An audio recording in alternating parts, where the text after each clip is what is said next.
르네상스와 종교개혁. 162페이지 이제 콘스탄틴 회의.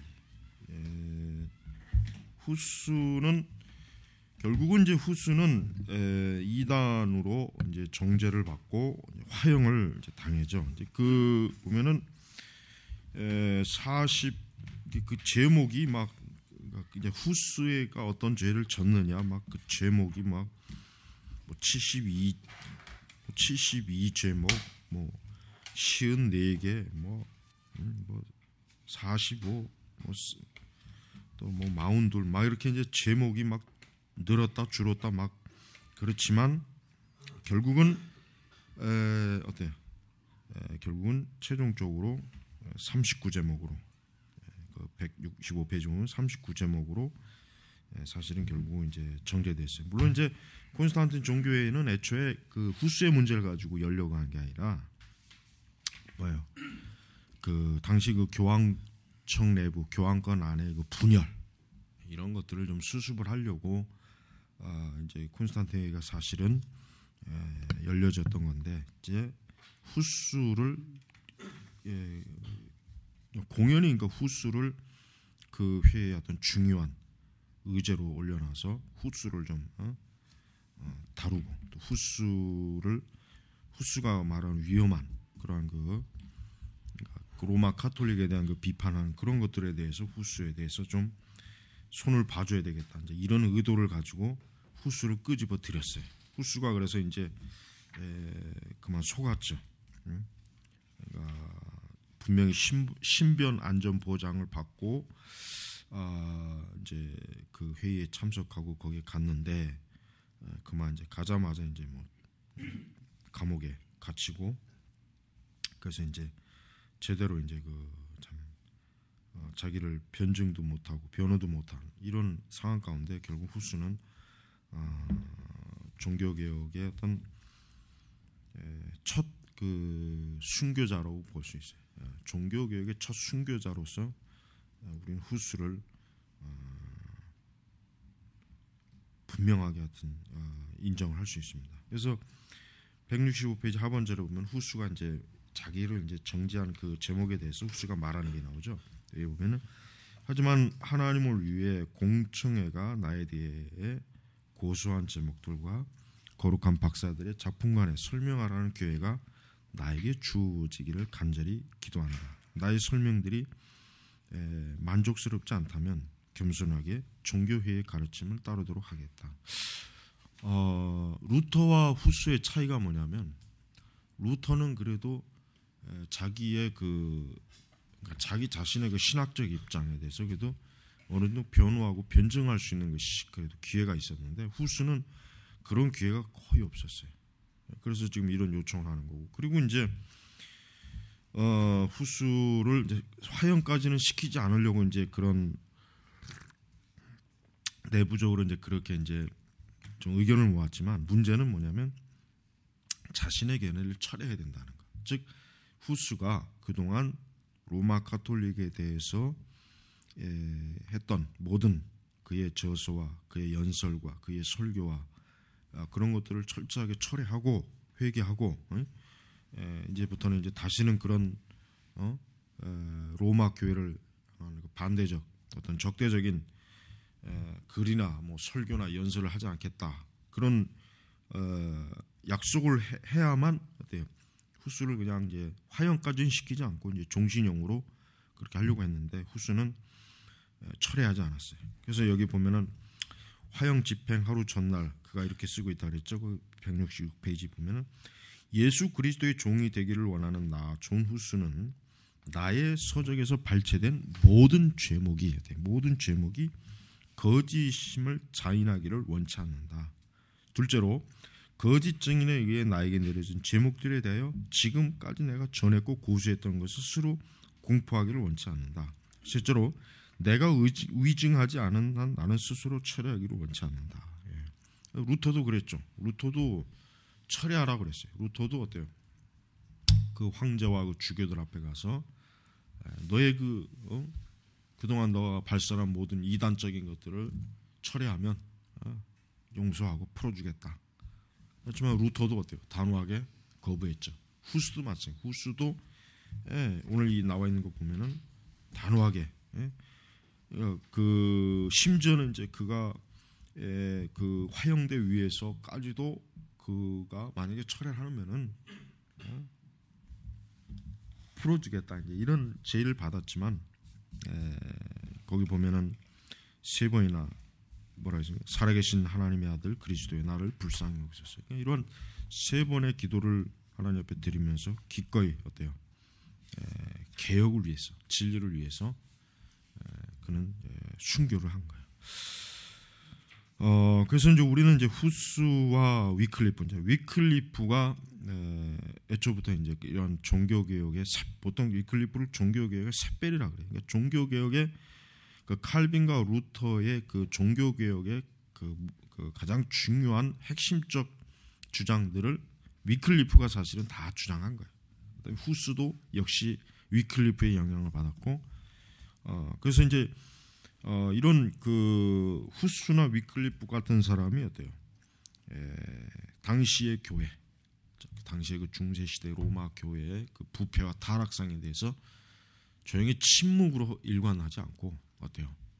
단호하게 그 부분에 대해서 하나님 앞에 나팔, 하나님의 그 나팔을 본 거예요. 나팔. 그러니까 거짓 종교 지도자, 이 배도자, 배교자, 그다음에 이 종교 권력자들에 대해서 이 사람들은 어때요? 아주 담대하게 올바른 신학적 자신들의 그 주장하고 또 설교, 그다음에 그들의 그 사역을 통해서 하나님의 영광을 드러내는 그러한 일을 저들은 했습니다. 그러나 이제 위클리프의 후스는 시대적으로 굉장히 로마 교황권이 더 강하게 나올 수 있는 그런 시대였기 때문에 그만 참 이들은 개혁을 하는 와중에 그만 다 이렇게 이제 순교를 합니다. 그렇지만 이제 우리가 이제 위클리프나 후스의 이런 종교개혁적 사상이 끊어진 건 아니에요. 계속 이어집니다. 계속해서 이 부분이 이어져요. 그래서 이제 나중에 후스도 죽지만 그러나 후스의 가르침을 받은 그 일단의 사람들이 여전히 어때요? 그의 가르침을 따르고 로마 카톨릭에 대해서 정면으로 거부하고, 그래서 이렇게 후스는 아주 그 종교 개혁의 그 어떤 종을 친 사람이에요. 위클리프도 그렇고, 비록 그 종이 치다가 이제 그만 중단이 됐죠. 그러나 결국은 어때요? 후스 이후 100년 후에 루터라고 하는 더 아주 강하게, 더 아주 그냥 참 진리를 향해서 아주 담대하게 나서는 용사가 일어나죠. 거기에다 또 칼빈이 없었으면은 종교 개혁은 훨씬 더 어때요? 미진했고, 종교 개혁의 그 세력들은 체계적이고 조직적인 그런 방향으로 못 나갔을 거란 말이에요. 그러니까 후스와 위클리프는 그렇게까지는 이들은 하지 못했어요.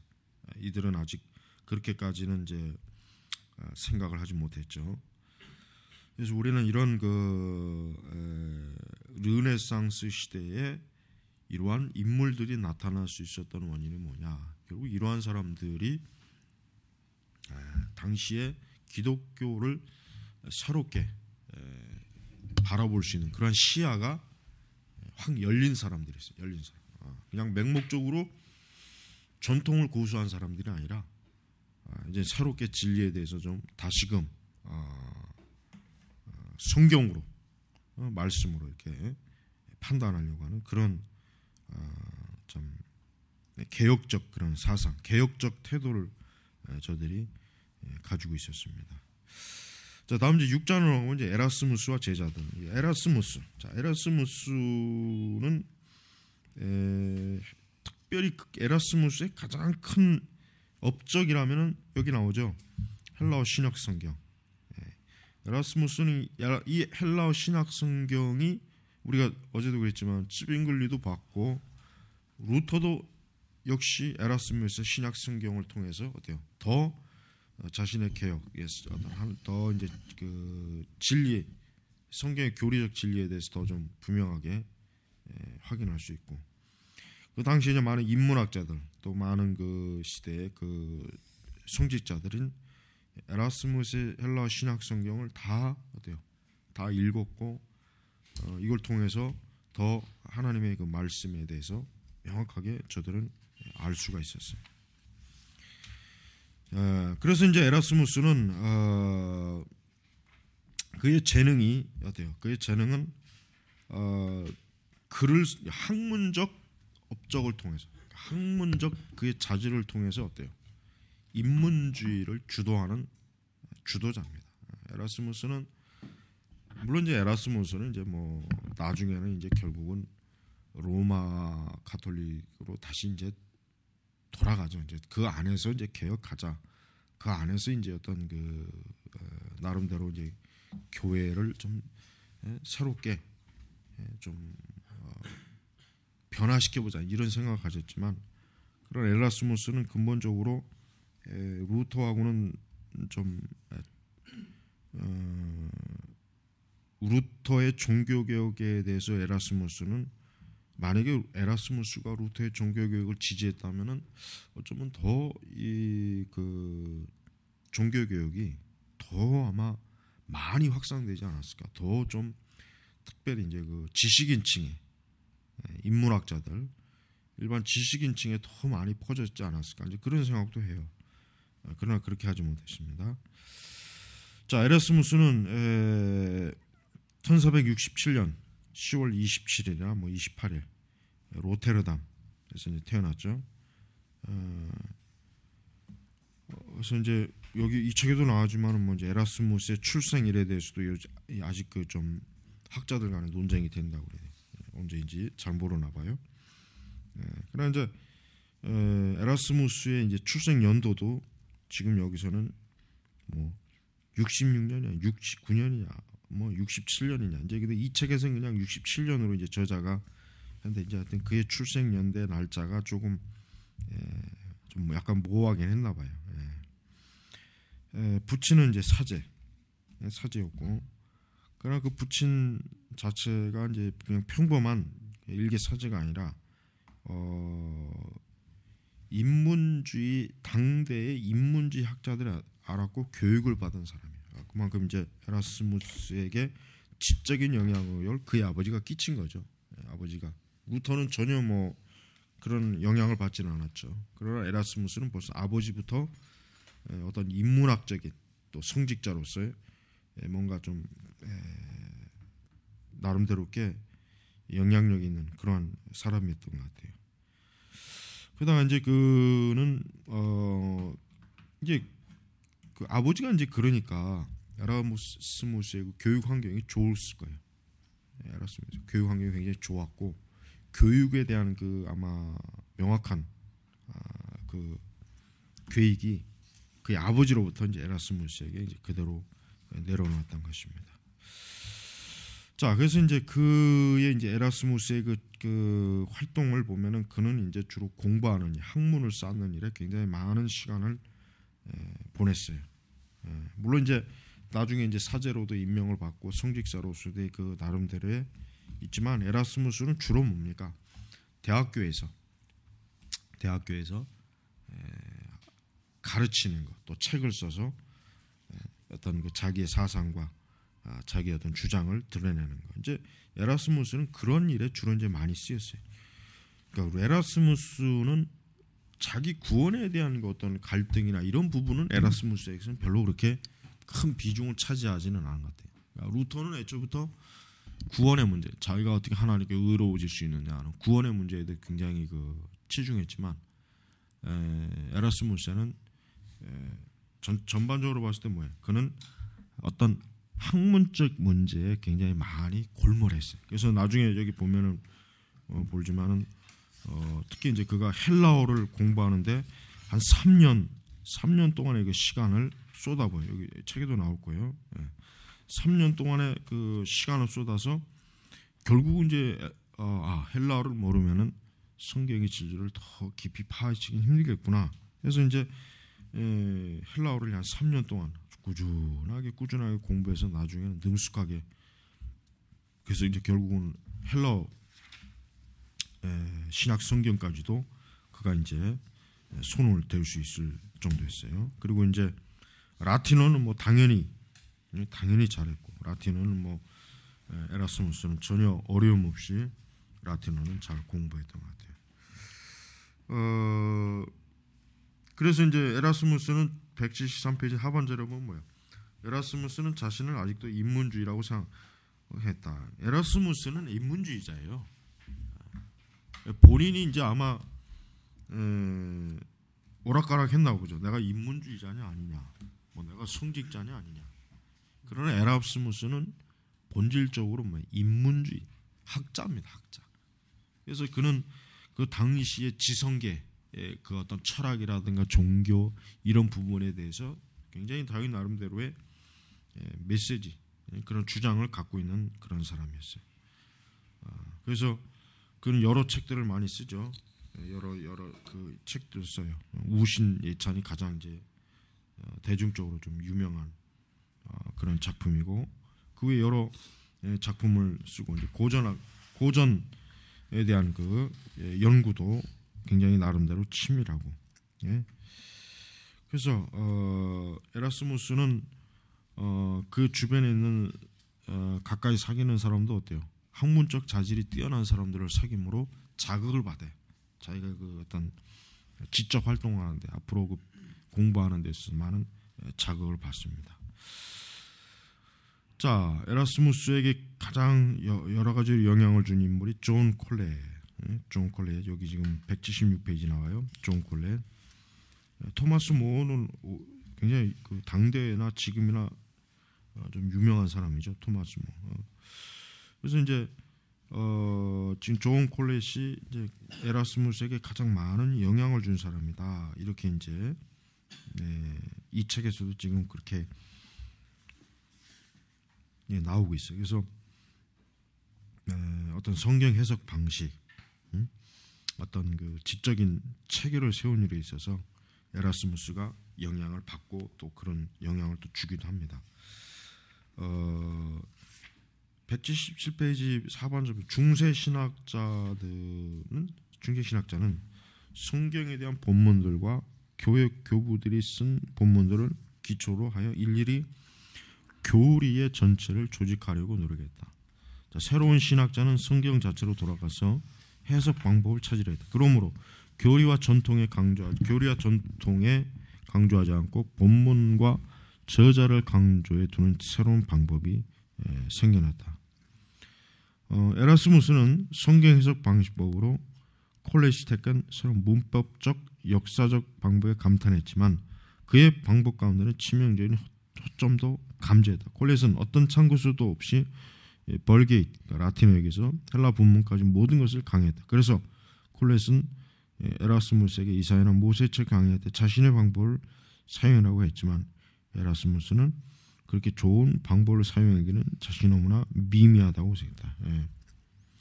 그러면서 이제 배우지 않는 것을 가르치는 것은 뻔뻔스러운 행동일 것이다. 이렇게 이제 에라스무스가 그렇게 아주 평가할 정도로 굉장히 어떤 지적인 철저함을 추구하는 거죠. 에라스무스는 자기가 알지 못하고 자기가 배우지 않은 것은 절대로 주장하거나 가르치지 않겠다. 어떤 지적인 철저함과 지적인 양심의 그 어떤 그 요소를 에라스무스에게 볼 수가 있습니다. 그리고 이제 그 179페이지 그 중반에서 조금 밑으로 내려가 보면은 에라스무스는 젊은 헬리에게 시를 써서 칭송한 가운데서도 자신을 가리켜요. 신학자라고 어때요? 생각합니다. 자신은 신학자. 그러니까 자기 자신을 신학으로부터 단절시키지는 않은 거예요. 그러면서도 그는 인문학자라고 하는 거 아주 거기에 또 굉장히 매력을 느껴. 그러면서도 이제 신학자라고 하는 것을 또 나름대로 이제 고수하고 있는 것 같아요. 그러나 이제 진짜 신학자들, 루터나 이런 사람들과 신학을 토론을 할 때 에라스무스는 좀 성경적 뒷받침이 좀 약했다. 이제 이런 걸 오히려 철학의 영향을 많이 받았어요. 토론할 때 보면은 그래서 이제 성경 신학의 역동성에 대한 새로운 자각으로도 그는 인문주의 문학을 포기할 수 없었고 교회를 위해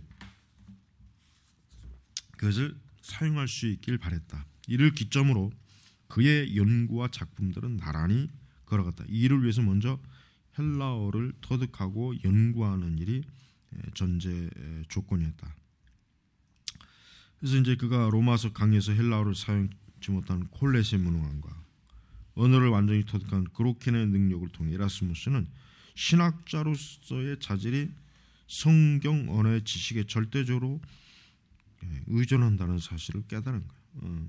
그러니까 이때까지도 이제 에라스무스는 원어에 대해서 그렇게 이제 필요성을 못 느끼는데 이제 콜렛이 이제 헬라어를 모르는 상태에서 로마서를 강의하는 거, 그다음에 그 반대로 이제 크로킨 언어를 완전히 터득 이걸 보니까 자기도 앞으로 계속 인문학자 또 신학자로서 자기가 드러내려면은 헬라어를 공부해야 되겠구나 이런 생각을. 그래서 180페이지 읽고 상반제로 보면은 그는 3년간 어때요?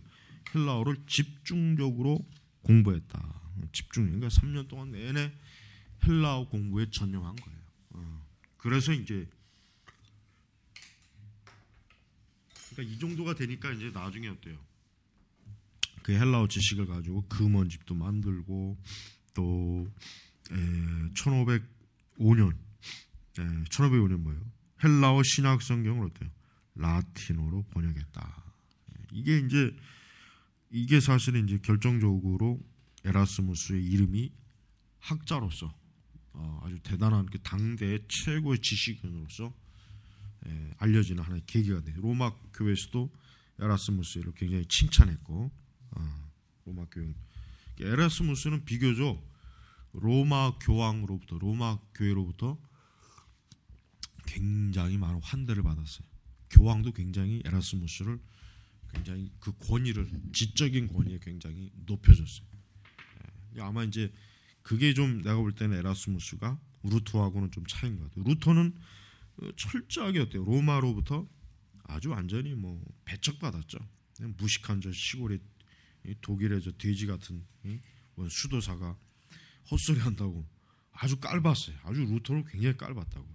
그러나 에라스무스는 안 그래요. 에라스무스는 교황도 함부로 워낙 어떤 지적인 탁월함, 전 유럽에서 최고의 그 학자로 대우받는 사람이라 그런지 교황도 함부로 이제 에라스무스를 대하지 않았단 말이에요. 그러니까 아주 굉장히 그 학자로서 존중을 해줬어요. 그러나 루터는 그런 존중을 받은 일이 없어요. 루터는 왜냐하면 일단 루터 자신이 일단은 그 독일 사람입니다. 왜냐하면 그 당시 유럽에서 독일 사람은 조금 무시를 당했어요. 좀 무식한 게르만 민족, 이런 그 포악하고 막 그냥 과격한. 그러니까 그 독일 사람들이 별로 이렇게 인정을 못 받았다. 이게 좀 대우를. 거기에 비해서 이제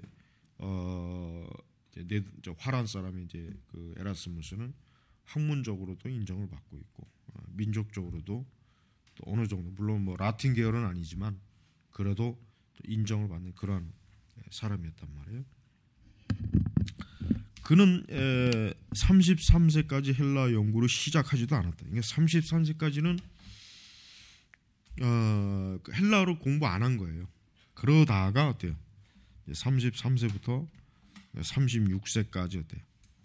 굉장히 헬라어 연구가 진도가 빠른 그만큼 이제 어학적인 그 이제 재능이나 이런 부분도 있었겠죠. 그래서 1505년에 헬라어 신약 성경을 라틴어로 출간되지 않았다.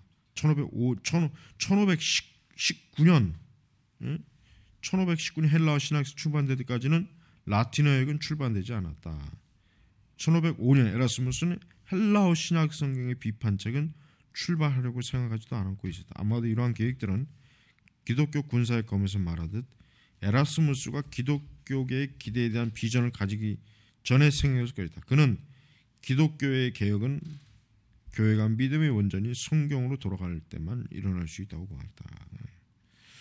그러니까 에라스무스도 좀 이제 성경의 중요성을 알죠. 그러니까 이제 그가 헬라어로 번역했겠죠. 성경을 뭐 대단치도 않은 것이다. 뭐 성경이 뭐 막 그랬다면 그가 뭐 헬라어도 굳이 배우려고 하지도 않았을 거예요. 자, 이제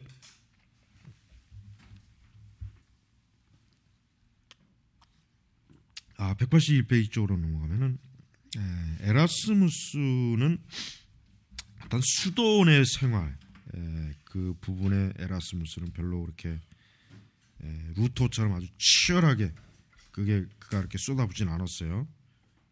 에라스무스는 그의 정기나 뭐 이쪽에도 그렇지만은 사실 그는 뭐 그렇게 수도사로서 뭐 어떤 뭐 이렇게 수도의 어떤 그 자기 어떤 그 수도사로서 또 사제로서 굳이 그렇게 뭐 거기에 이렇게 막 매이진 않았어. 주로 이제 그는 책을 쓰고 가르치고 하는 이런 부분에 굉장히 많은 치중을 했기 때문에 수도사적인 그런 어떤 그 당대의 어떤 고행이라든가 이런 부분에 대해서도 그렇게 그는 크게 뭐 그걸 뭐 그렇게 자기 삶 속에서 절대적인 것으로 받아들이지 않았습니다. 그래서 존 월린은 잘 요약해주고 있죠. 에라스무스는 개혁자, 신학의 개혁자,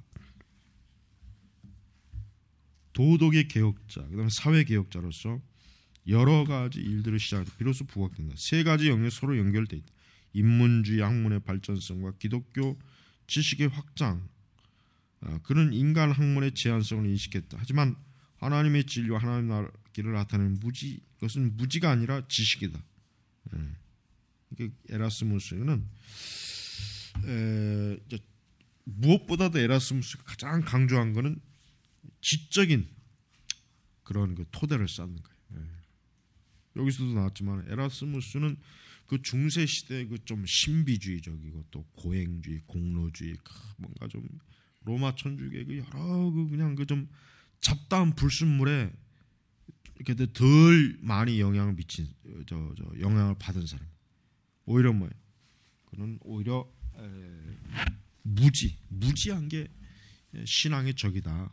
그래서 그는 열심히 배우고 말씀을 직접 원어에서 좀 살펴보고 또 그 당대 로마 카톨릭의 영향을 받고 있는 철학도 한번 손을 대보고 에라스무스는 이렇게 다양하게 활동을 했어요.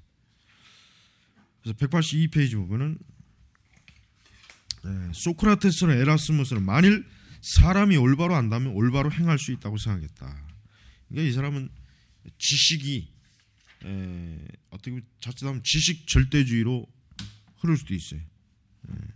에라스무스는 만일 사람이 올바로 안다면 올바로 행할 수 있다. 이건 좋은 전제예요. 지식은 덕에 이르게 한다. 그래서 개혁의 길은 그리스도의 길이라고 봤다. 하지만 라틴 산문의 대가인 에라스무스는 라틴에 감추어진 개혁의 프로그램이 결코 대중에게 미칠 수 없다는 것을 의미했다. 대중들을 최고의 수준으로 끌어올릴 수 있다고 믿지 않았어요. 그들은 그 수준에서 이르지 못한다고 보았다. 서민들로부터 제거될 수 있는 수준에 대해 그리스도의 철학으로 잘 펴낸 기독교 군사의 검에서 그는 유럽의 지식층에게 자신의 메시지가 전달되길 바랬다. 그러니까 에라스무스는 내가 볼 때는 에라스무스가 좀 더 신학을 더 좀 깊이 파헤쳤다라면 루터 못지않게 대단한 종교개혁의 어떤 신학을 좀 뼈다귀 세우지 않았을까 그런 생각을 해요. 그러나 그는 인문주의자로서 교회를 바라보고 세상을 바라봤어요. 그러니까 뭐요? 그게 한계였던 거예요. 에라스무스 자체가 이제 이렇게 지식은 덕에 이르게 한다. 뭐 이렇게 생각한다는 건 뭐예요? 결국 인문주의 지식을 가지고 있어야 교회나 우리 그 당시 세계가 뭐요? 새롭게 막 일어선다. 다시 각성이 된다. 이렇게 지금 여긴 것입니다. 잠깐 쉬고. 자, 에라스무스의 기독교 군사의 검, 우리 종교개혁 우리 선문집에 나와 있는 책인데, 에라스무스의 이 기독교 군사의 검은 에라스무스의 그 대표적인 하나의 그 저서죠, 저서. 그러니까 에라스무스가 그리스도인들이 이제 기독교 그리스도인들 결국 그 당시에 여기 이제 183페이지 상반절에 나와 있죠. 여기 그 책은 그러니까 비록 그 책은 표명상으로 볼 때 폰테인 루이테를 위해 그러니까 어떤 개인을 위해 쓰여진 것이지만 실상은 뭡니까? 에라스무스가 잘하는 게 그거잖아요. 어떤 그 우신예찬처럼 막 그 어떤 그 조롱하고 막 그 비꼬고 비유하고 막 그런 거 중세시대 우화 그런 거. 에라스무스는 또 다른 독자, 즉 뭐예요? 유럽 고위 성직자들과 사제들, 외적으로는 종교적이지만 도덕적으로 타락한 유럽을 마음에 두고, 그러니까 결국은 에라스무스가 이 책을 쓴 이유는 뭐냐면 결국 뭐예요? 그리스도인들이 어떻게 그리스도인들이 살아가야 되느냐, 어떻게 이 세상에서 그리스도인들이 하나님의 백성으로서 구별되어야 되느냐, 어떻게 자기의 경건과 거룩을 지켜야 되느냐, 어떻게 선행과 의로움의 그 자기 중심을 지켜야 되는가, 어떤 도덕적 윤리적인 당위성도 얘기하고 종교적으로도 얘기하고, 그러니까 에라스무스가 어떤 루터는 95개조를 통해서 자기 시대의 교회에다 항의했죠. 에라스무스는 이 논문을 통해서 항의를 한 거예요. 똑같은 방식이에요. 그래서 에라스무스는 이걸 통해서 사실은 뭐예요? 어느 정도 루터의 종교 교육을 도왔다고도 볼 수 있어요. 어느 정도. 그러나 전반적으로 읽어보면 알겠지만은 신학적인 그 분석은 너무 약해. 신학적인 분석은 좀 약해, 확실히. 그러니까 그냥 어떻게 보면은 그냥 도덕적 권면이라는 생각이 더 많이 들어요. 도덕적 권면.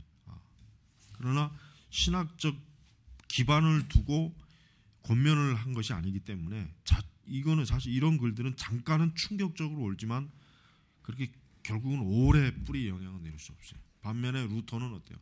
신학적 바탕을 두고 그는 개혁을 외친 사람이에요. 그러니까 루터는 여전히 어때요? 강력하게 그 종교개혁의 그 어떤 선구자로서 그가 인정받는 게 바로 그 이유가 있는 거예요. 그래서 이제 그는 인문주의적 관점으로 그 시대의 기독교, 교회, 교황, 그 고위 성직자들, 그 다음에 그들의 도덕적 부패, 어떤 그런 부분에 대해서 그는 어떤 개혁의 그 나팔을 불었다고 봐도 틀림이 없습니다. 그래서 이제 보내고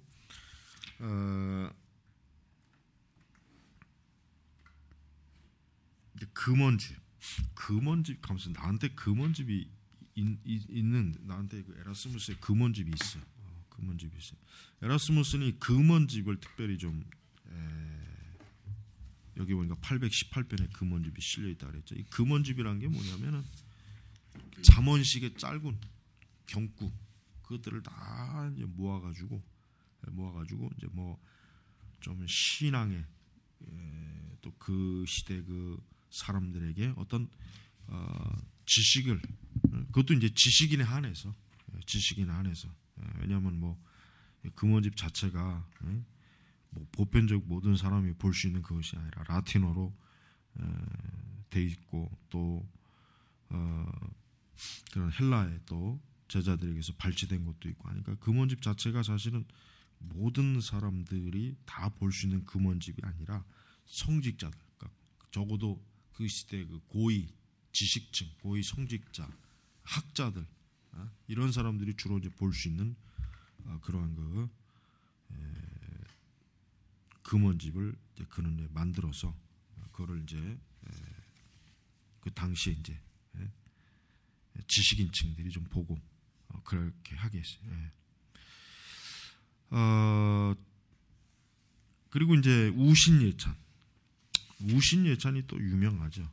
이 책도 나중에 하여튼 뭐 공공도서관에 가도 우신예찬은 다 있고 우신예찬도 여러 가지 판이 있어요. 우신예찬 하도 그냥 저작권이 없다 보니까 여러 판본들이 뭐 번역이 돼서 많이 나오더라고요. 여러. 우신예찬은 뭐 이것도 결국 뭐예요? 그 당대의 기독교의 그 어떤 어리석음, 미신적, 또 그 풍자한 거죠. 가지고 엄청나게 이 책이, 그러니까 에라스무스 하면 우신예찬 이렇게 해서 무려 600판 이상이 인쇄됐다 그랬죠. 엄청나게 팔린 거예요, 엄청나게. 그러니까 그 당대의 그 기독교의 그 모든 어리석은 행태를 비꼬고 풍자하고 어떤 그 재밌는 형태로 이렇게 그 에라스무스가 이제 쓴 책인데, 이거는 뭐 이제 오늘날 우리가 이제 봐도 또 공감하시는 부분이 많이 많아요. 그래서 188페이지 보면은 에라스무스의 답변은 이러하였다. 그는 어리석음을 찬미하는 어리석은 사람의 역할이나 어릿광대의 역할을 하고 있다. 그렇죠. 그러나 사람들이 신성한 신앙과 단점들, 심지어는 영혼의 속성, 영속성을 조론한 것을 즐겼던 루키안과는 달리 중요한 목적을 가지고 있었으며, 이 점을 밝힌 에라스무스는 호라티우스를 이용했다. 웃음과 함께 진리를 말하는 것이 왜 문제가 되는가? 유머가 진리를 더욱 밝게 만든다고 에라스무스는 확신했다. 그러니까 우신예찬이라고 하는 것은 심각한 형태로 심각하게 비꼰 게 아니라 뭐예요? 마치 광대가 옛날에 우리 그 사당패들이 양반들을 막 풍자할 때 똑같은 그런 거예요. 그러니까 굉장히 심각한 문제를 해학적으로 광대 풍자시라니까 보는 사람들이 웃을 수밖에 없지만서도 한편으로는 어때요? 거기에 굉장히 중요한 아주 그 날카로운 뭔가가 있는 거예요. 그러니까 에라스무스는 굉장히 아주 지혜로운 사람. 왜냐하면 심각한 문제를 심각하게 제기하면 에라스무스가 이단으로 정죄받아. 자칫하면은 큰일 나버려. 그러나 그런 걸 방지하기 위해서 어떻게 해요? 굉장히 해학적인 방식으로, 그러면서도 어때요? 그 당시에 아주 그 성직자들의 도덕적 부패, 교회 부패를 풍자하고 비꼬니까 사람들이 그 책을 보면서 굉장히 재밌고 웃으면서도 아하, 에라스무스가 진짜 뭘 얘기하는지를 거기서 이제 발견해낼 수 있는 거예요. 예. 바로 그래서 여기 나왔잖아요. 우신예찬은 환희를 가져왔지만 뭐예요? 그 안에는 뭐예요? 가시가 스며 있었다. 그렇죠. 예. 그래서 우리 때때로 우리 목회자들도 이런 게 필요해요. 예. 어떤 심각한 문제이지만 때때로 그걸 이런 그 풍자나 비꼬는 식으로 우리가 얘기할 수도 있어야 돼요. 그건 괜찮아요. 그러나 이제 그런 생각 없이 무조건 그냥 뭐 사람들을 재미있게 즐겁게 한다는 그런 거는 좀 잘못된 것이고. 그래서 여기서 이제 그 에라스무스가 기독교의 군사의 검, 기독교 군사의 검은 이런 풍자적인 건 없어요. 그러나 우신예찬하고는 전혀 다른 스타일의 책이, 기독교 군사의 검은 굉장히 심각하고 진지하게 접근된 그런 주장이지만 우신예찬하고는 또 틀리단 말이에요. 그러나 이제 자 여기 나오죠. 에라스무스가 스스로 자기가 방법의 차이가 있겠지만 다른 책들에서 택했던 의도와 다르게 우신예찬을 다루지는 않았다. 기독교 군사의 검에서는 단순히 기독교인의 삶을 그리려고 한 거예요. 기독교인의 삶을 왕자 교육 팜플렛처럼 공개적으로 왕자가 교육받아야 하는 주제들을 조언한 것. 찬사에서는 군주를 찬미하는 형태를 사용하여 다른 책에서 공개적으로나 직접적으로 행했던 동일한 것을 간접적으로 나타냈다. 이렇게 볼 때 우신예찬에서도 기독교 군사의 검에서 행했던 어릿광대로 가장하게 동일한 것을 교대했다. 그러니까 우신예찬도 결국은 온전한 교회, 온전한 그리스도인의 신앙, 그런 잘못된 것들을 파헤치는 그런 그 의도가 잘 보이고 있어요.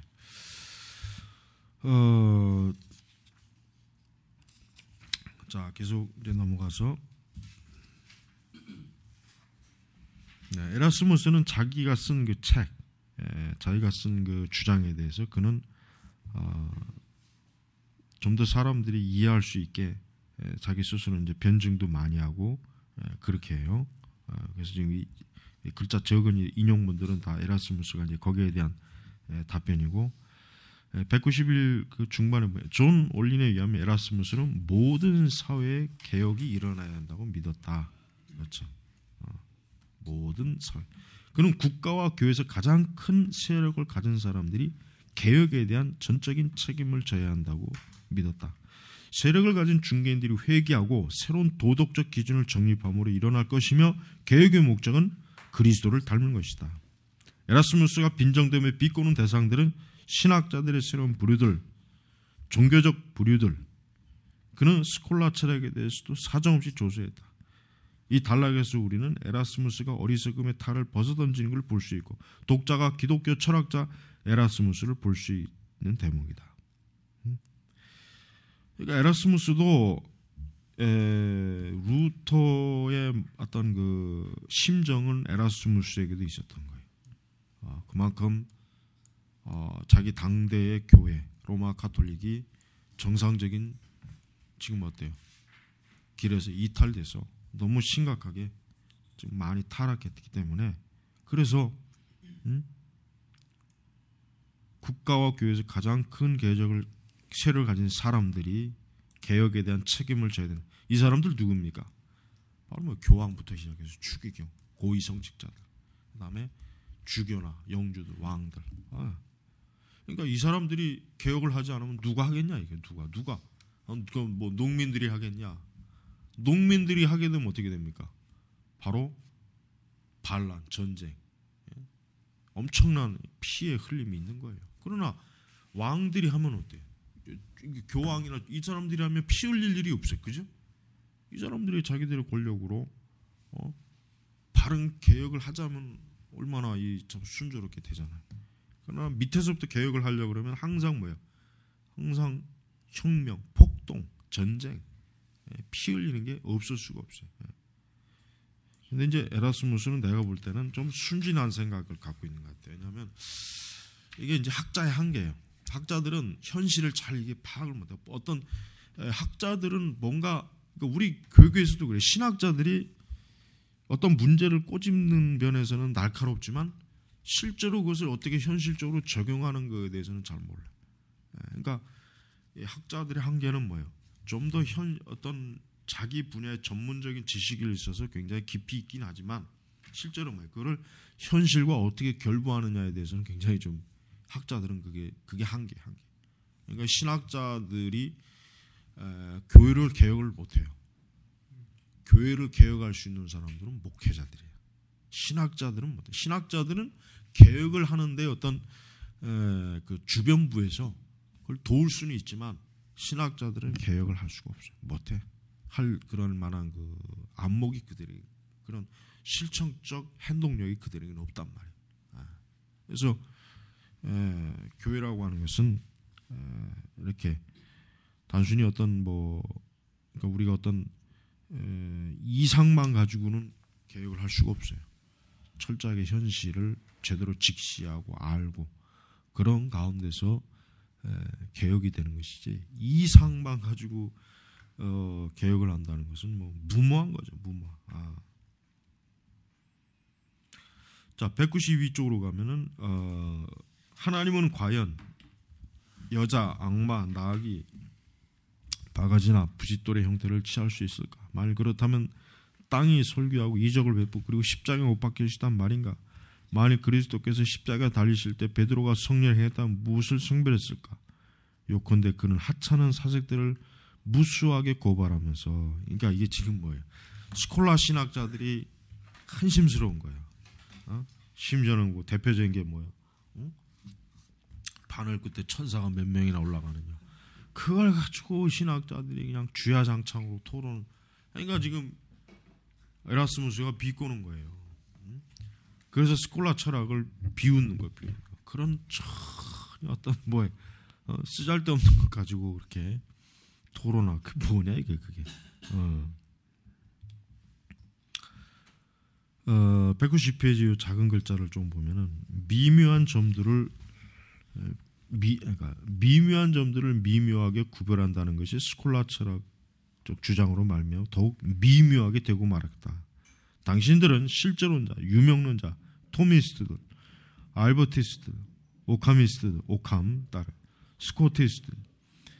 내가 여기에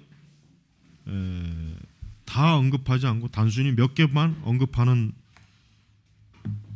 그 반자들, 삐뚤어진 모호한 점들보다 미국에서 재빨리 탈출해야 된다. 그들이 내놓은 모든 박식한 것은 복잡한 것들이기 때문에 새로운 신학자 불량의 이런 주제들을 가지고 논의하라고 하면 또 다른 거룩한 영성을 도와줄 사도가 필요하다고 나는 믿는다. 그러니까 이런 사람들이 어때요? 굉장히 불필요한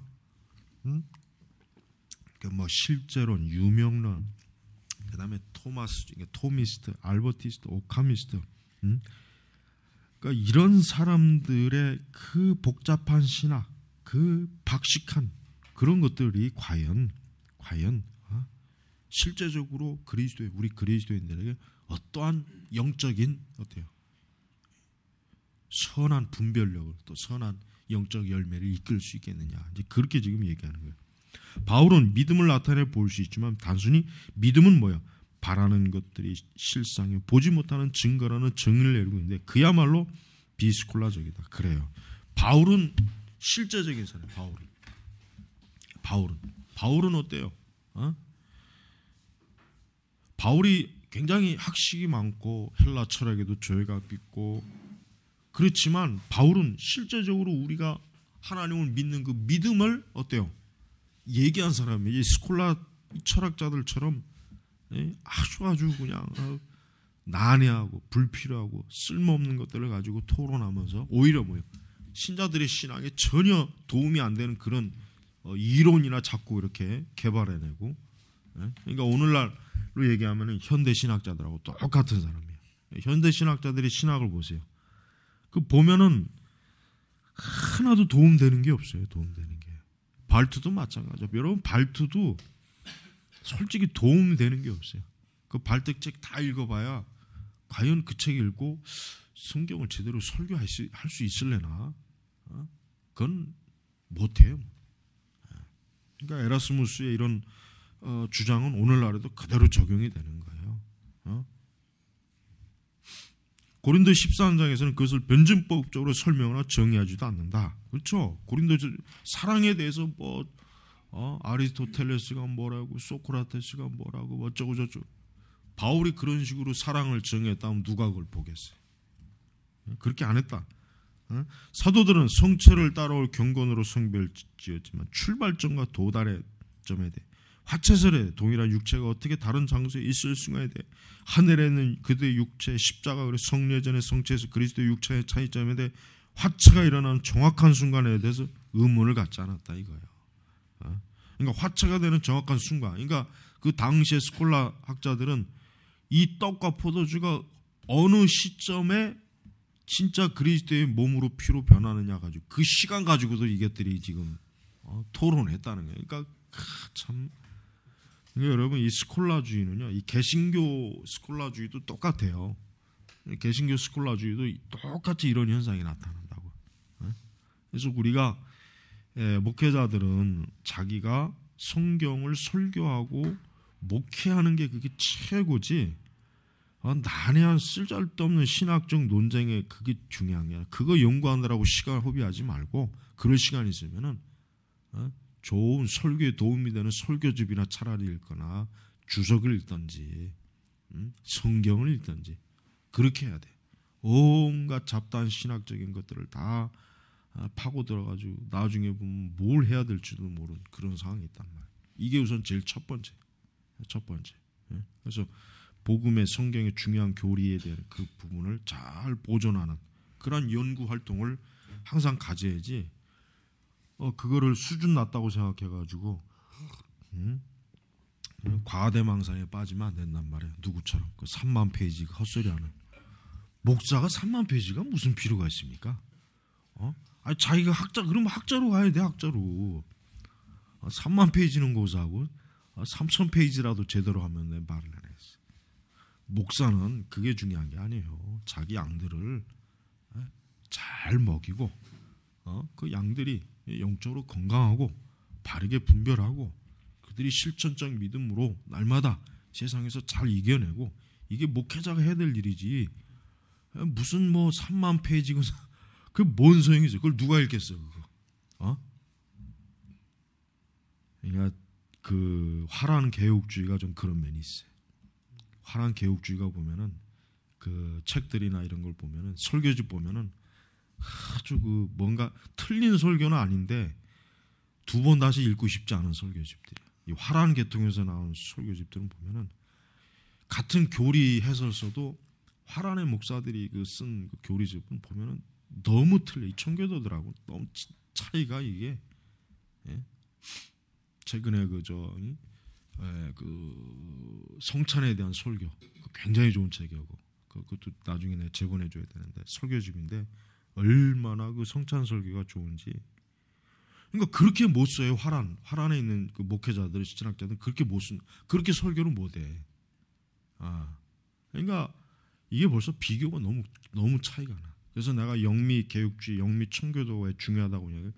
우리가 목회할 때는 그쪽으로 선을 잡아야지. 화란 쪽의 기준을 두면 큰일 납니다. 근데 지금 우리 한국의 이 헛바람들은 이 목사들이 뭐 화란 개혁주의 거의 보면은 화란 개혁주의가 마치 무슨 뭐 대단한 뭔 줄 알고 전부 다 영미 개혁주의는 아주 뭐 하찮은 거로 알더라고. 그런 바보 같은 녀석들이 무슨 목사가 참 내가 진짜 난 그 신학생들이 그런데 영향을 받을까 봐 난 그게 너무 지금 걱정이 돼. 걱정이. 그러면 안 돼요. 이 스콜라, 이 신학자들, 철학자들이 이런 그 짓을 지금 오늘날 그 개혁주의권 내에서 하는 사람들이 지금 큰 문제. 자, 화치를 일으키는 기도가 시간 속에 드러난다면 내 생각에는 스코어티스트들이 그들이 논지나 주장에서 보여주는 것처럼 사도들은 미묘하게 설명하려고 하지 않는다. 그렇죠. 우리가 성경을 가만히 읽어보면은 예수님의 부활에서도 그래요. 부활이 정확하게 어떻게 시작되고 어떻게 진행이 되고 어떻게 그런 게 전혀 없잖아요. 없단 말이에요. 그 뭐니까 단순히 부활에 대해서 부활 사건이 실제라고 하는 걸 증거만 해줘요. 그 이상은 말이 없어. 왜? 공연히 그 이상 설명할 수도 없겠지만 설명해봐요. 괜히 쓸데없이 논쟁이나 일으키니까. 근데 이 스코티스트들, 그 다음에 이 토미스트들, 오카미스트, 알버티스트 이런 사람들이 그런 거에 막 이렇게 집요하게 파고들면서 자기의 지식을 드러내고 그런 헛소리 하는 거예요. 그들은 진리를 경배했지만 하나님은 영이시니 예배하는 자는 반드시 신령과 진정으로라고 말씀처럼 영적인 것이다. 벽에 폭탄으로 그려진 평면을 그림을 그리스도를 아무리 그 그림에서 두 손가락을 내미는 것처럼 그려 긴 머리를 그려놓고 머리에 후광을 그려놓는다 할지라도 그들은 그리스도에 대해 동일한 방법으로 경배하지 않는다. 아리스토텔과 스코트스와 같이 물리학이나 형이상학에 대해 36년이라는 세월을 쓸데없이 보내지 않는다면 이 모든 것을 과연 누가 이해할 수 있겠는가 이거예요. 이게 여러분 우리가 실제적인 성경을 연구해서 성경을 설교하고 가르치는 사람이 돼야 돼요. 학자는 학자가 될 성향은 그쪽 길로 가야 돼. 학자와 목회자가 동시에 되려고 하면 안 돼. 그럼 양쪽 다 아무것도 안 돼. 절대 목회자는 목회로만 딱 가면 돼. 그러니까 제대로 사실 그래서 신학교는 4년만 하면 돼. 굳이 대학원이 필요 없어. 사실은 신학교는 4년만 제대로 잘 배우면요 절대 문제 없어요. 사실은 대학원 필요가 없어. 대학원이 엄밀히 얘기하면 대학원은 학자로 갈 애들만 공부하면 돼. 그러나 목회자 될 사람은 굳이 대학원이 필요가 없는데 사실 우리나라도 이 신학교도 이 학력 콤플렉스, 이 거품이 있는 거야. 거품이. 사실은 우리 이제 제네바도 사실은 4년이면 딱 되는데 근데 왜냐하면 4년을 하고 나오면은 혹시라도 오해받을까 봐 대학원 공부 안 했으면 뭔가 사실 근데 그렇지가 않아요. 4년만 제대로 딱 공부하면은 아무 이상 없어. 아무 이상. 평생 자기가 목회하는데 뭐 문제 있어갖고 뭐 더 공부해 그럴 일이 없는 거예요. 그러니까 사실은 그 4년만 그냥 아주 하루에 한 6, 7시간씩 4년만 아주 완전히 파고들어서 공부시키면은 문제가 없단 말이에요. 근데 너무 우리나라 신학교는 내가 볼 땐 4년이고 3년이고 해봐야 부실해요. 신학 과목 자체도 부실하고 강의도 부실하기 때문에 그건 참 문제가 커요. 뭐 몇 년 하는 게 문제가 아니라. 그래서 지금 에라스무스는 너무나 아주 명철하게 아주 잘 지적했어요. 그 당대에 전혀 교회가 실제적으로 신자의 영혼의 문제에 대해서는 아무것도 유익을 못 주면서 자기들끼리 학자들끼리 지들끼리 논쟁, 아무 쓸모짝이 없는 건 논쟁해봐야 그게 교회의 진정한 영적 개혁과 부흥과 영혼에 무슨 도움이 되겠느냐. 지금 이 얘기를 하는 거예요. 이 얘기를. 얼마나 그 에라스무스가 굉장히 탁월합니다. 나중에 그가 이제 좀 더 루터의 그 자유의지 논쟁하고 좀 거기서 좀 많이 좀 빗나가긴 했지만 어쨌든 에라스무스는 참 탁월한 사람이에요. 자, 수도원 체제에 대해 비방하는 탄핵하는 글에서 에라스무스는 묵은 수도자의 비논리적인 변증을 피우면서 그의 인문주의 학문을 어떻게 잘 사용하겠는지를 알 수 있다. 자, 80세가 된 신학자에 대해 들은 적이 있다. 그는 자신은 스코트스의 화신으로 자칭하면서 예수님의 이름을 설명하기 시도했다. 그는 그의 이름의 글자에 숨겨진 미묘한 부분을 명시하면서 라틴어에서 단어가 3격으로 변화된다는 사실을 신성의 3면으로 이해하고 1격은 S로 끝나고 2격은 M으로 끝나고 이게 지금 이제 라틴어죠. 3격은 U로 끝나고 우지요. 라틴어로 우지요. 말로 할 수 없는 신비한 여기에 무슨 신비가 있겠어요. 그러니까 이게 에라스무스가 참 풍자를 아주 잘 빚고잖아요. 80년 동안 신학을 공부해서 기껏해가지고 뭐 그 라틴어 단의 1격, 2격, 3격의 이렇게 이게 세 글자는 각자 숨, 미들, 얼티메이트를 말한다. 상징적 분석에 하면 이들은 각각 신비한 뜻을 함축적으로 있다. 신비한. 뭐 얼마나 더 신비한 게 있어. 자, 이렇게 공상적인 해석이 많은 사람들이 찬사를 받았던 게, 여러분 중세시대 때는 이렇게 아주 과대망상과 공상이 합작을 해야 사람들이 우와 저 사람은 막 대단한 사람이고 이 감히 우리하고는 이게 차원이다. 그냥 우러러 봤어. 자꾸 이렇게 해야 보통 사람하고는 틀리구나. 야, 뭐 저 사람의 저 사상은 우리가 이해할 수 없으니까 이해할 필요도 없다. 그냥 뭔 말하는지 그냥 듣고만 있자. 이러니 이게 교회가 어떻게 되겠습니까? 가톨릭 교회가 전부 미신으로 다 사로잡히는 거예요. 가르치는 자는 공상과 망상에 빠져 있고 배우는 자들은 미신에 빠져 있고 이 세 개가 합작이 된 교회가 로마 가톨릭이에요. 이러니 칼빈 같은 분이 얼마나 답답하겠어요. 그러니까 칼빈이 왜 기독교 강요를 썼냐면 너무 기독교 자체에 대해서 성경의 기본적인 걸 모르니까 그걸 가르쳐주기 위해서 어때요?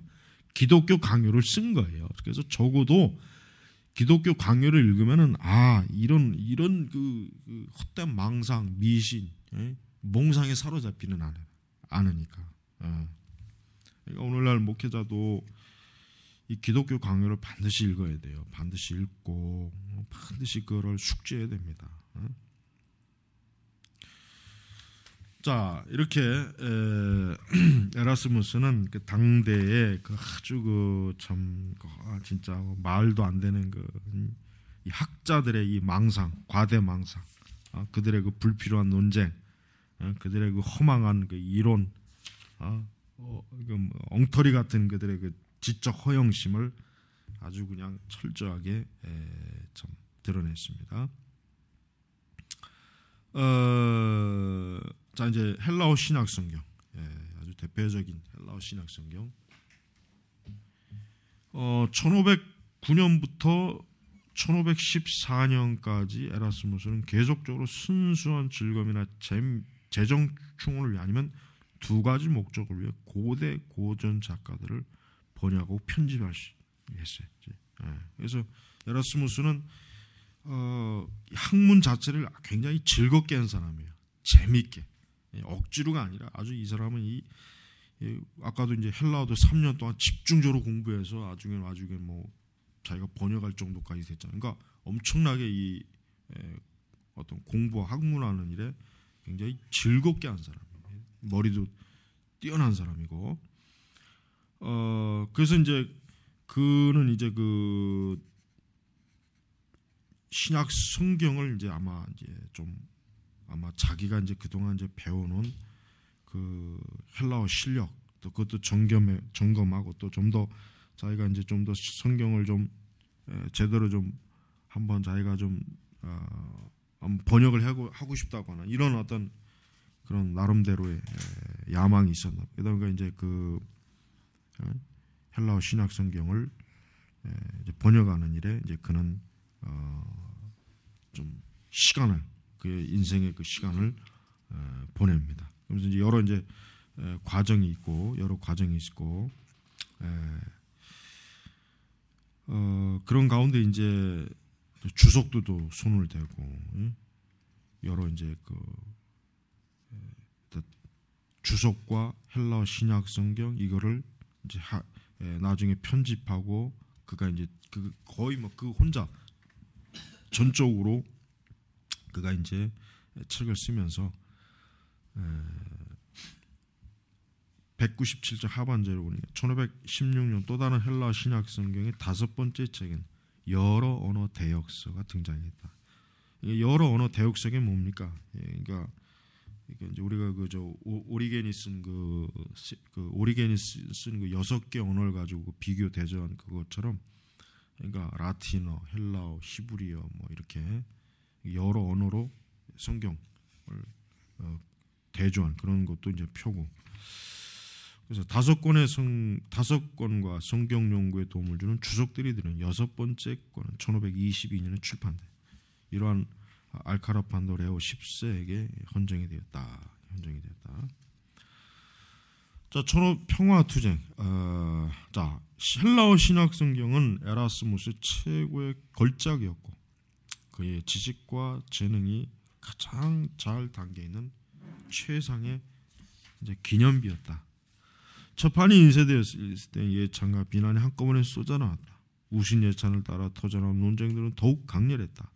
비록 그 작품이 유럽 최고의 학자에 이루어진 것을 경축했던 레오 10세에게 헌정되었지만 논쟁이 강렬해지면서 레오또 불가타 챔피언들로부터 그를 보호하지 못했다. 그러니까 그 당시나 지금이나 로마 카톨릭은 라틴어, 벌게이트를 최고의 이 헬라어나 히브리어보다 더 아주 원어 성경보다도 더 권위 있게 하잖아요. 그러나 제롬이 번역한 라틴어 성경은 문제가 많습니다. 심각해요. 결코 신뢰할 수 없는, 그러니까 너무 허술한 면이 많아요. 그렇지만 이제 여전히 이제 이 사람들이 이 라틴어 성경을 아주 절대 고수하는, 그러니까 에라스무스의 그 헬라어 신학 성경을 자꾸 이제 그냥 깎아내리는 거죠. 그때부터 에라스무스는 헬라어 신학, 특히 1519년에 포함되는 신라틴 번역판을 배워놓았는데 많은 시간을 보냈다. 그러나 에라스무스는 외롭지 않았다. 믿을 수 있는 수많은 인문주의자들, 교회 직분자들, 그리고 개혁의 지망자들도 그를 변호하고 앞장 그랬습니다. 에라스무스는 바로 이 인문주의, 그다음에 이제 그나마 이제 교회 안에서 좀 깨어 있다고 하는 사람들, 그다음에 앞으로 이제 개혁을 열망하는 이 개혁 예비 후보생들, 이 사람들은 굉장히 지지를 많이 받았어요. 에라스무스는. 그러니까 에라스무스는 자기가 한 그 일로 인해서 비판을 받아도 전혀 거기에 이렇게 주눅이 들거나 그러지는 않았습니다. 자, 두 번째 판에 붙인 신약 성경에 에라스무스는 그렇게 염원해왔던 교회 개혁에 대한 필요한 모든 근원들을 완전히 편집해 넣었다. 막상 근데 이제 종교개혁이 일어나자 에라스무스는 그것을 환영해 받는 그것이 가져올 결과들, 피할 수 없는 불화와 분리를 두려워했다. 이제 이게 에라스무스의 한계가 이제 여기서 나타나요. 에라스무스는 종교개혁에 막 그냥 그 불쏘시개를 계속 제공했거든요. 결정적으로. 근데 그 불쏘시개 때문에 종교개혁이 확 일어나니까 이제 막상 그 불이 커지는 게 두려운 거예요. 이러다가 이거 진짜 가톨릭 교회가 쪼개지는 거 아니냐? 서로 서로 그냥 싸우는 게 아니냐? 그래서 이제 그는 자기 나름대로의 통찰력을 가지고 그는 이제 개혁, 로마 교회의 구조와 교회를 위한 개혁하고 그가 계획한 개혁을 혼자의 힘으로는 어려운 일이었죠. 그는 루터의 제자가 되기를 거부했지만 주님이 일어나심이란 출교가 내린 다음에 뭐예요? 그를 꾸준히 변호했다. 그러니까 에라스무스가 루터의 그 개혁에 대해서 함께하지는 않았죠. 그러나 변호는 했어요. 변호했단 말이에요.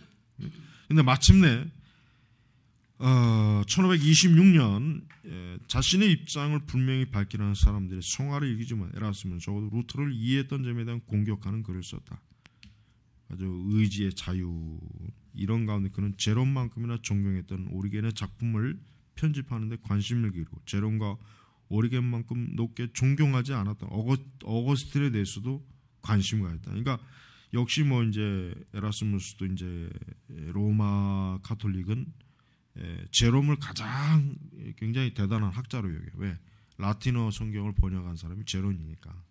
오리겐. 근데 어거스틴 아마 이제 에라스무스는 어거스틴을 좀 제롬이나 오리겐보다는 좀 낮게 본 거예요. 그러니까 별로 그러나 이제 어거스틴에도 좀 관심 가졌고 그렇게 이제 논쟁하는 가운데 그는 양표 199페이지 그는 양쪽에서 그에 대한 적개심이 편협이 둘러쌌다. 그러니까 에라스무스가 이 학자예요. 학자. 그러니까 확고하게 나는 로마 편이다. 나는 종교개혁자들 편이다. 이런 어떤 뭐랄까 뚜렷한 자기 입장을 드러내지 애매모호하게 자꾸 그런 거예요. 그런데 결국은 에라스무스는 로마 교회에 남습니다. 근데 아쉬운 거죠.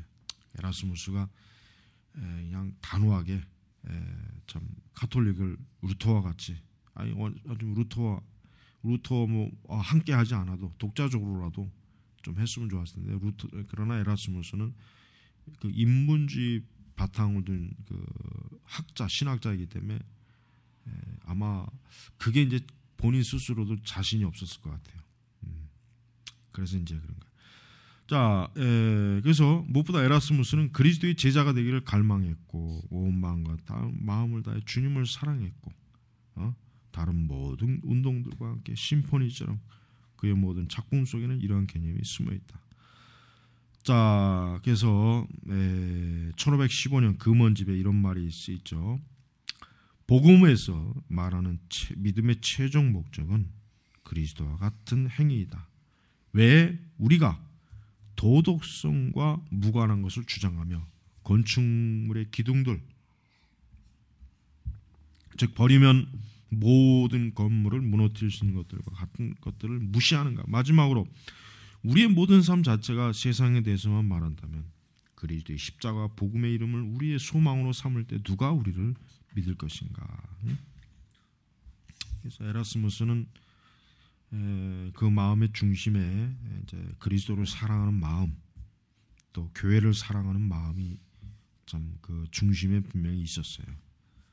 그래서 이제 그가 그렇게 이제 개혁을 자기 나름대로 펼치고 그러나 이제 어떤 어느 한편에 속하지 않으면 안 되는 그 시대 역사적 상황에 그가 있을 때 그는 잠깐 이제 좀 머뭇거리고 결국 이제 뭐 그렇지만은 그래서 이제 에라스무스의 유산을 좀 이제 볼까요? 자, 에라스무스는 1533년 바젤로 옮기고 헬라 신학 성경 4편이 막 나오려는 순간에 그는 죽음이 다가오는 순간에 신학 성경 심판을 출간합니다. 그다음에 에라스무스가 최종적으로 썼던 것은 시편 14편의 해석집, 청결한 기독교 교회 관해. 그러니까 이 제목 자체가 바로 뭐예요? 계속해서 교회 개혁의 나름대에 대한 그 마음이 있는 거예요. 계속. 그러면서 이제 그는 에라스무스는 이제 어때요? 1536년 7월 10일 그는 이제 숨을 거둡니다. 그가 이제 라틴어로 기도하는 게 나오죠. 여기 오 주여 자비를 베푸소서. 주님 나를 인도하옵소서. 주님 나에게 자비를 베푸소서. 마침내 그는 네덜란드어로 사랑하는 하나님.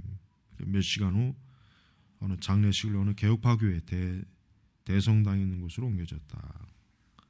여기 수수교회 같은 걸 볼 수 있지 않는가? 에라스무스의 사문과 장례가 유산 상징을 나타내니까 로마 가톨릭과 프로테스탄트를 의미하는 유산.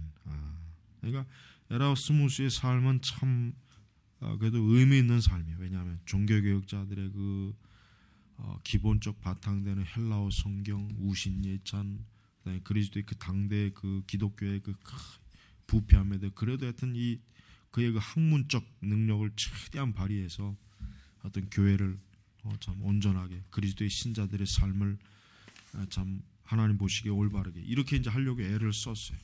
결국은 이제 그는 그의 일생을 다했습니다.